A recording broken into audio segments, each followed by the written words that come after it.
Hi అండి అందరికీ. శనివారం పూజ అయిపోయిన తర్వాత సాయంత్రం పిండి దీపాలు దగ్గరలో గోమాత ఉంటే గోమాతకు పట్టుకెళ్ళి పెట్టచ్చండి.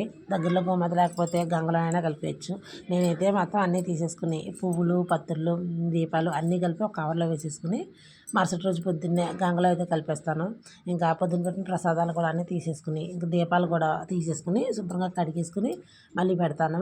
అయితే పొద్దున్న పెట్టిన ప్రసాదాలన్నీ తీసేసుకుని ఇది వచ్చేసి అమ్మవారికి పూజ చేసి కుంకుమ అండి.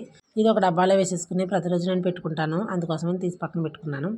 అయితే ఇంకా సాయంత్రం పూజ వచ్చేసి నేను ప్రసాదాలు అయితే ఏమీ చేయలేదండి. నల్ల ద్రాక్షలు ఉంటే పెట్టేసుకుని దీపారాధన చేసేసి గోవిందనామాలు చదువుకున్నాను. అంతేనండి. సాయంత్రం పూజ వచ్చేసి మనకి ఎలాగైతే సింపుల్గానే చేసేసుకున్నాను. ఇంకా ఈ దీపారాధన చేసుకున్న తర్వాత పూజ అంతా అయిపోయిన తర్వాత మనం దేవుడి ప్రతిమని 3 సార్లు కదిపేసుకోవాలండి. పీటకన్నా కూడా ఒకసారి జరిపేసుకుంటే సరిపోతుందండి. దీపారాధన మొత్తం కొండెక్కేసిన తర్వాత ఇవన్నీ తీసేసుకుని ఎక్కడెక్కడ సర్దేసుకుంటే సరిపోతుంది.